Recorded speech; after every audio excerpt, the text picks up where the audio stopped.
नमस्कार दोस्तों भाइयों। भाव जी नमस्कार, जय माता दी। और आज हमारे साथ में जुड़े हुए हैं पंकज भैया। पंकज भैया नमस्कार। भाव जी नमस्कार और जय माता दी। जय जवान जय किसान सारे भारतवासियों को और हमारे दिल्ली मंडी टुडे के प्यारे प्यारे श्रोताओं को प्यार भरी नमस्कार जी बोल।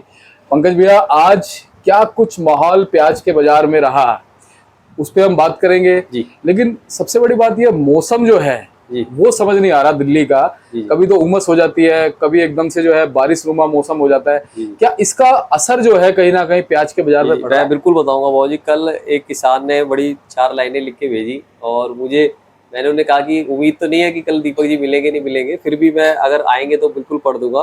तो उन्होंने मेरे को भेजा कि लोग कहते हैं बेटी को मार डालोगे तो बहू कहाँ से पाओगे, जरा सोचो किसान को मार डालोगे तो रोटी कहाँ से लाओगे। कितने अजब रंग समेटे हैं ये बेमौसम बारिश खुद में। सारे लोग अच्छा जी खाना खाने की सोच रहे हैं और जी, किसान जहर खाने की। क्या बात है। तो किसान का दर्द आप तब तक नहीं समझेंगे जब तक आप खेतों में नहीं जाएंगे। तो हमने पहले भी आपसे गुजारिश करी है हमारे भाइयों से या गृहिणियों से, माताओं से, बहनों से, जब प्याज का भाव आता है तब वो बार बार मीडिया को खड़काते हैं कि प्याज आज 40 रुपये 50 रुपये किलो बिक रहा है, और मगर जब वो 4 रुपये 5 रुपये किलो या सड़कों पर फेंका जाता है तो उसके बारे में कोई भी नहीं कहता। तो ये भी बड़ी विसंगति है। तो इसीलिए किसान को ही अगर हम मार डालेंगे तो जो कृषि हमारा देश कहलाता है वो कृषि देश कैसे कहलाएगा। बिल्कुल, और कृषि प्रधान देश है पंकज भैया। है ना वो जी। और कहीं ना कहीं ये जो नारा बना है जय जवान जय किसान, कहीं ना कहीं ये नारा इस चीज को सत्यापित करता है कि किसान और जवान ने जी इस देश की नींव को सींचा है। और किसान और जवान है तो देश है। तो देश है। और जी आज भी आपने तो खुद कई किसान नेताओं के, जो हमारे माननीय नेता है जो किसानों के लिए संघर्ष कर रहे हैं। देखिए अच्छा बुरा हर बंदे के अंदर होता है, अच्छा व्यक्तित्व और बुरा व्यक्तित्व दोनों में होता है। बिल्कुल मगर आप लोगों ने भी महाराष्ट्र के भी किसान संगठनों के आपने इंटरव्यू लिए, मध्य प्रदेश में भी हमारे कई किसान भाई हैं जो किसानों की आवाज़ बने हुए हैं। और ऐसे लोगों को हम कोशिश करते हैं, हम इन्हें बार बार कहते हैं कि आप किसानों के लिए बोलिए, ताकि उनको क्या है कि उनको एक मार्गदर्शन मिले। उनको सही मार्गदर्शन नहीं मिलता है, इसीलिए उनकी फसलें कट जाती हैं, उनकी फसलें पिट जाती हैं। अब जैसे आपने बताया मौसम, मौसम एक बहुत बड़ा कारण है प्याज को कि प्याज खराब कैसे होगा, कितना खराब होगा। क्योंकि स्टॉक में देखो, जहाँ पे भी मध्य प्रदेश या नासिक में स्टॉक करे गए थे वो एक तापमान के अनुरूप रखे गए थे। कोई कोल्ड स्टोरेज थोड़ी होता है। उन्होंने तो अपने गोदामों में या टाटियों पे लगा दी और नीचे पंखे चला रखे हैं, एग्जॉस्ट चला रखे हैं। वो एक 40-50 डिग्री तक का सह लेगा, 40-45 का जो हमारे को अनुमानित है वो सहता है। मगर जब 50 से 55 डिग्री का तापमान हो जाता है और ये उमस भरी गर्मियाँ चालू हो जाती है या बारिश पड़ जाती है, तो उसमें क्या है कि कवर उतरने लगता है प्याज का और प्याज बैठने लग जाती है। और एक लंबा टाइम, इतना लंबा टाइम प्याज कवर नहीं कर पाता, 2-3 तरह के मौसम नहीं देख पाता। तो इसी वजह से उनके प्याज जो है इस वक्त आपने देखा मध्य प्रदेश के सबसे ज़्यादा प्याज खराब हो रहे हैं। और हम बार बार ये कह रहे हैं जो आपका प्याज है आप उसको बार बार चेक करते रहिए। अगर आपको लग रहा है कि आपके प्याज में एक दाना भी दागी निकल रहा है तो उस प्याज को फिर से छटाइए। अगर आपको लग रहा है छिलका कमजोर हो जाएगा तो उस हल्के प्याज को निकालते रहिए। बढ़िया प्याज को अगर आप रोकना चाहते हैं तो उसको रोकिए। एक टाइम अब जैसे सरकार है, नेफेड और एनसीसीएफ के माध्यम से सरकार कई जगह खरीद रही है। कल भी मेरे को मध्य प्रदेश से फोन आया है 2-3 जगह से कि वहाँ पे दलालों के माध्यम से सरकार कुछ गोदाम अपने भर रही है। और वो एक 5 लाख टन मेट्रिक टन का जो उनका था वादा सरकार का, वो मेरे हिसाब से पूरा कर देंगे, वो गवर्नमेंट पूरा कर देगी, चाहे कैसे भी पूरा करे। और उसको पूरा करने के बाद वो लोग का आइडिया है कि सितंबर के एंड में उस प्याज को निकाली जाए, मार्केटों में लाया जाए। आगे कितनी जल्दी वो उसको कवर कर लेते हैं, अपने जो टारगेट है 5 लाख मेट्रिक टन का, या कितनी देर से कवर करते हैं, उसके हिसाब से वो प्याजें निकली जाएंगी, वो प्याजें को बाहर निकालेंगे। और वो हम जैसे जैसे पता चलता रहेगा हम आपको बताते रहेंगे। इसके अंदर ये है कि जैसे जैसे आपकी प्याज जो खराब हो रही है उस प्याज को आप निकालिए।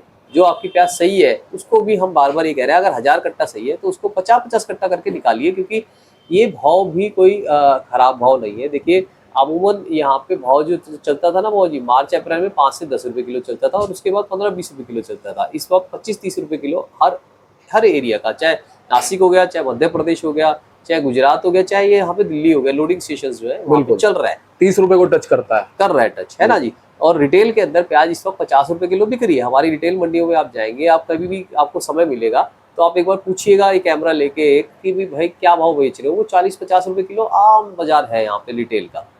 और रिटेल पे कोई कंट्रोल भी नहीं है सरकार का, रिटेलर किसी भी भाव बेच सकता है। मगर हमारी आप लोगों से, किसान भाई से ये गुजारिश है कि अगर आपका माल सही है, आपका माल फिर भी उस सही माल को भी थोड़ा थोड़ा करके निकालना चालू कीजिए। आज अच्छा भाव है, आज डिमांड ठीक ठाक है, उसके अंदर आपका माल इज्जत से आपको पैसे मिल जाएंगे। सरकार अफगानिस्तान की प्याज क्यों लाई, चाहे प्राइवेट प्लेयर्स के माध्यम से लाई सरकार। एक बार देखो, अब त्योहार आने चालू हो जाएंगे दीपक जी। नवंबर में मेरे ख्याल से दिवाली, बिल्कुल। हमारा जो सबसे बड़ा त्योहार है, हाँ वो जी। भी आएगा।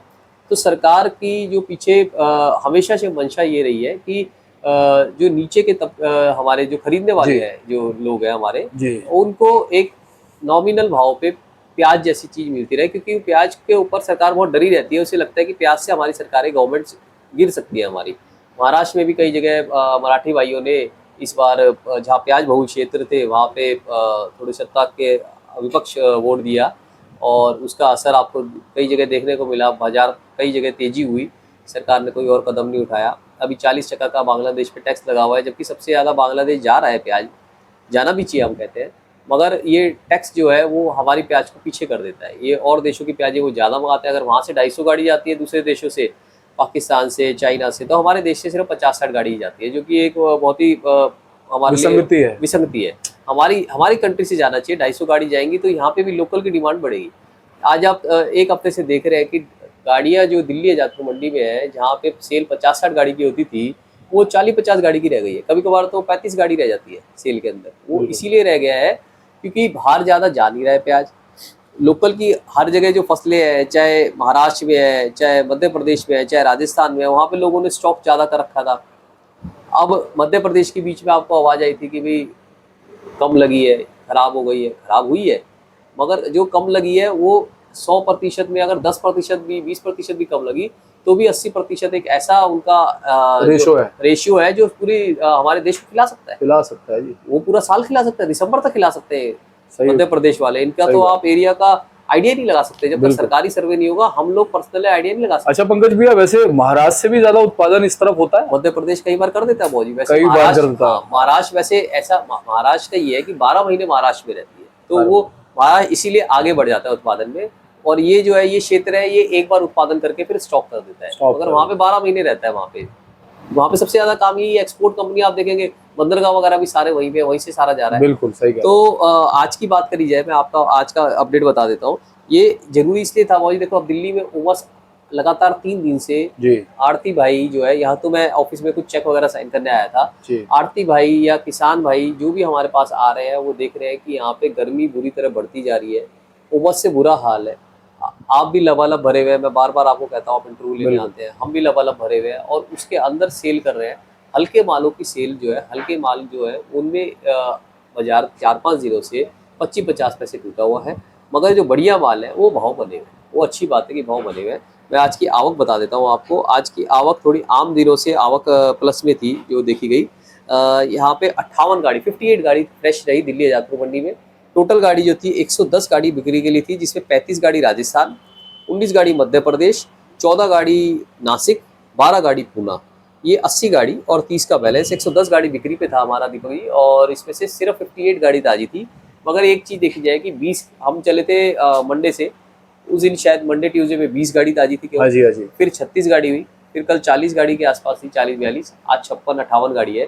तो हमारे किसान भाई जो और या व्यापारी भाई हैं, उनको यही लग रहा है इस वक्त, वो गाड़ियाँ फ्रेश अराइवल इसलिए बढ़ रही है कि थोड़ा थोड़ा जो हमने स्टॉक कर रखा है उस माल का अपना मूल्य निकालते रहिए, क्योंकि गवर्नमेंट का कुछ भी नहीं पता है। देखो गवर्नमेंट अभी खरीदारी के लिए घुसी हुई है। अब जब गवर्नमेंट की परचेजिंग खत्म हो जाएगी तब 1-2 रुपये का स्लप आना चाहिए, मगर जब गवर्नमेंट निकालेगी तब बाजार में थोड़ा सा उथल पुथल मचेगी ज़्यादा। और वो कब निकालेगी उसकी डेट हम आपको जरूर जैसे हमारे पास आएगी हम बताएंगे। आज का भाव मैं बता देता हूँ। राजस्थान के माल जो है, राजस्थान के माल यहाँ पे आपके 1100 रुपये से लेकर भाव जी 1300 रुपये मन तक रहे। गाड़ी मेरे पास लगी हुई थी, आपने देखी, आप फड़ पे गए थे, मैं वहाँ पे जाता हूँ, वरना मैं वहाँ पे दिखाता। मेरे पास गाड़ियाँ लगी हुई है। और इस वक्त मध्य प्रदेश के माल से हर कोई हमेशा की तरह घबराया हुआ है। मध्य प्रदेश के माल, बढ़िया माल जो है वो 1100 से लेकर 1300 रुपये की रेंज यही चली। 12-13, 12-12.5 ज़्यादा चला। बहुत एक्स्ट्रा सुपर माल 13 बिक जाता है, हल्के माल 1100 बिकते हैं। इसके बाद हमारा नासिक आ गया। नासिक भी 12-12.5 रुपये ज़्यादा चला। बहुत एक्स्ट्रा सुपर माल 1300, हल्के माल 1100। इसके अंदर गोली गुल्टे की बात करी जाए तो नासिक के गुल्टे जो है 1000-1100 रुपये, हल्के गुल्टे 900 रुपये। MP के गोली गुल्टे 800 रुपये, 900 रुपये, बढ़िया गुल्टा 1000 रुपया। और राजस्थान के गोली गुलटे 900 रुपये से लेकर 1100 रुपये। तो राजस्थान सबसे प्लस मेरा, क्योंकि राजस्थान का कवर पत्ती और कड़कपन, ये कटिंग बहुत बढ़िया आ रहा है। Excuse me. उसके बाद पूना की बात करी जाए तो पूना के माल जो है वो सुपर माल जो है 1250 से लेकर 1350 रुपये रहे भाजी। जो गुल्टा है वो 1000 से लेकर 1100, 1150, 1200 तक भी बिका है पूना का। राजस्थान और पूना आपस में टक्कर दे रहे हैं।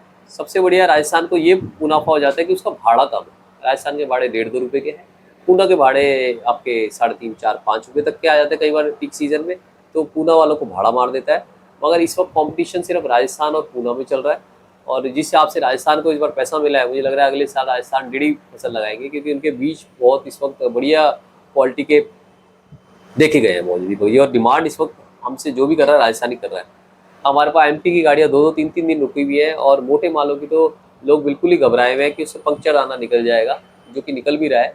और इस वक्त मध्य प्रदेश के किसान भाई, व्यापारी भाइयों को अपनी फसल बार बार देखने की जरूरत है। मीडियम मालों को तो फिर भी चलो एक बार देख सकते हैं, मगर अगर मोटा माल है आपका तो उसको थोड़ा थोड़ा करके निकालते रहना बेहतर होगा, क्योंकि आप आगे के समय के लिए जो रुक रहे हैं वो मोटा माल नहीं रुकेगा मेरे ख्याल से। मोटे माल की कंडीशन ज़्यादा ख़राब है। फिर भी मैं आपके चैनल के माध्यम से कहूँगा कि आप हमारी साइड की बात सुन रहे हैं। देखो, हमें तो जिस इलाके का फ़ोन आता है, मेरे को फ़ोन आया इंदौर से, मेरे को फ़ोन आया उज्जैन से, मेरे को फ़ोन आया शाहजहाँपुर से, तो मैं उस इलाके का एक टोटलिटी में आपको रिपोर्ट दे दूँगा।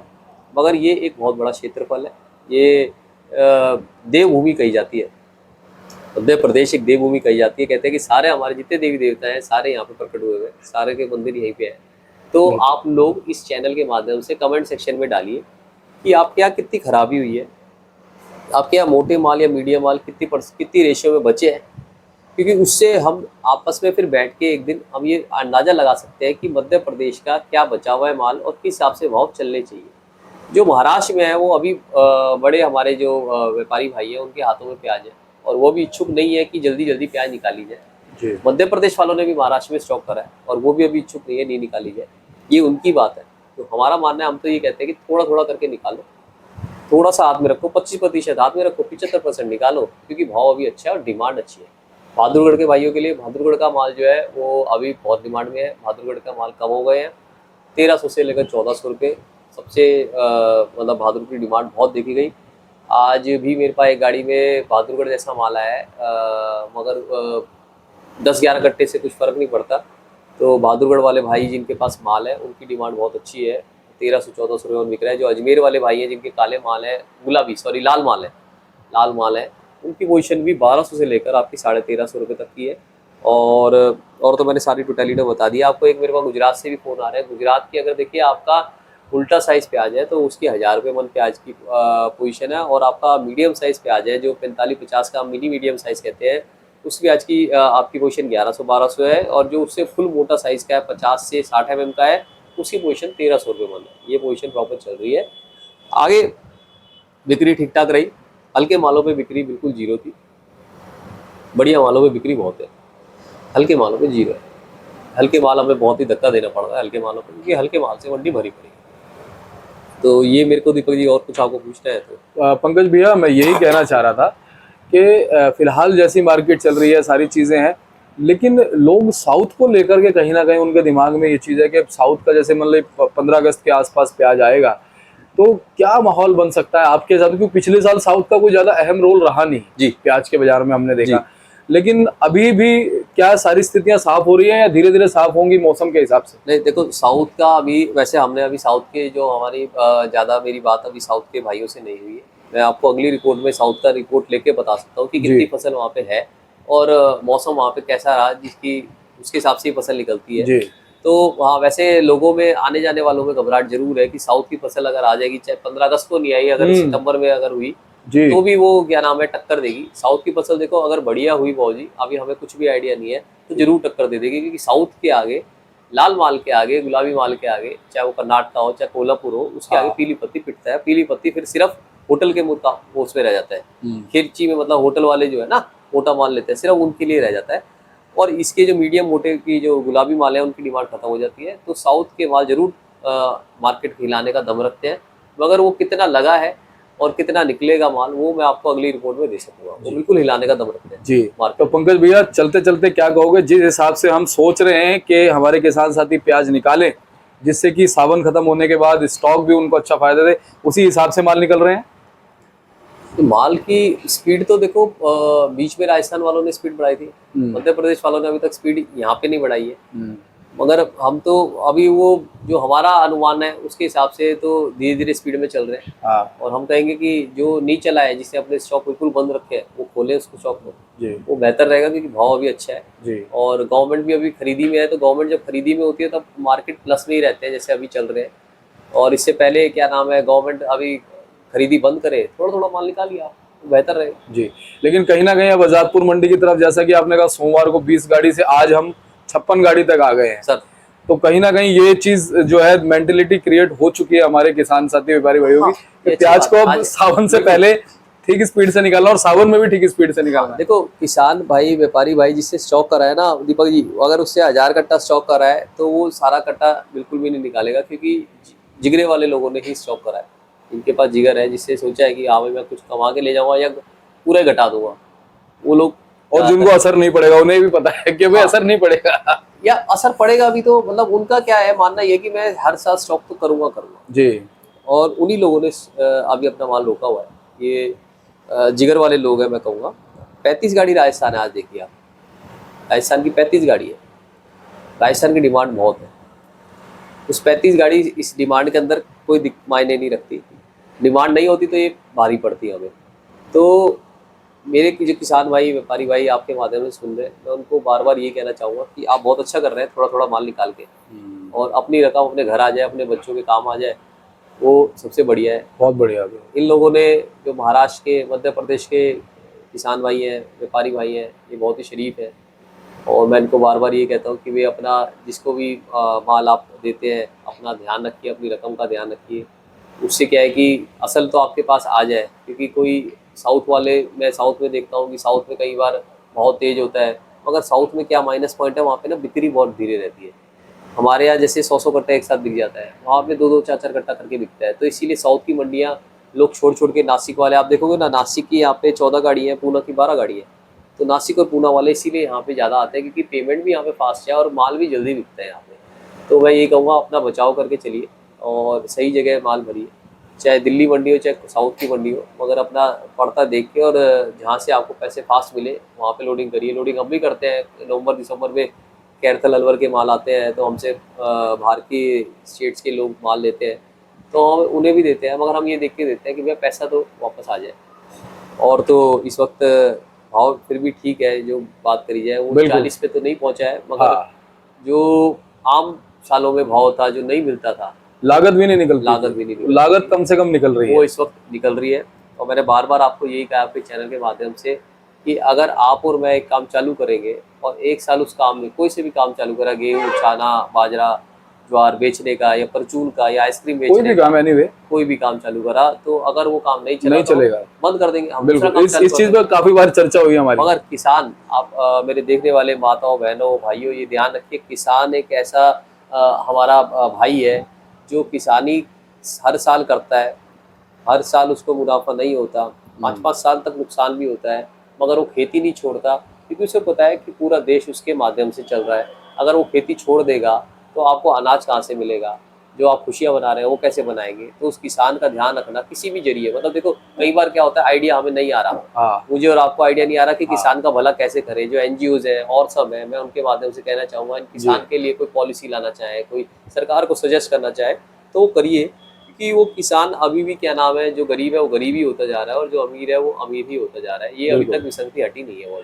और पंकज भैया, एक चीज जो आपने कही ना, वैसे आम लोगों के दिलों में भावनाएं हैं किसानों के लिए, लेकिन वो पूरी तरह से ना पारदर्शित नहीं है, मतलब ट्रांसपेरेंसी नहीं है, वो उस चीज को समझ नहीं पाते, देख नहीं पाते किसान का फायदा हो रहा है नहीं है। भावनाएं तो पूरी हैं, लेकिन अब जैसे प्याज महंगी हो जाती है तो वो सिर्फ इस चीज को सुनते हैं, साउंड को सुनते हैं कि प्याज महंगा हो गया, मगर वो ये चीज नहीं सोच पाते कि ऐसा बोलने से कहीं ना कहीं किसान जो है वो घबराता है बेचारा, उसको दुख होता है। हाँ, पिछले साल उसने अपना जो उसने लागत मूल्य वो नहीं मिला, उसका मेहनताना नहीं मिला, मान लो उससे पिछले साल नहीं मिला, इस साल एक उम्मीद लगा के बैठा है, तो उम्मीद उसकी डाउन हो जाती है। मेरे इधर कोटा साइड के हमारे किसान थे, उनके हैं अभी भगवान की दुआ से, उनको 3 साल तक उन्होंने कारोबार करा, बैंक से लोन लिया, खेती करी, लोन लिया, खेती करी कि बेटा लगा रहे मेरे साथ। तीसरे साल भी नुकसान हुआ तो उन्होंने कुछ गलत करने की कोशिश करी, मगर बच गए भगवान की दुआ से।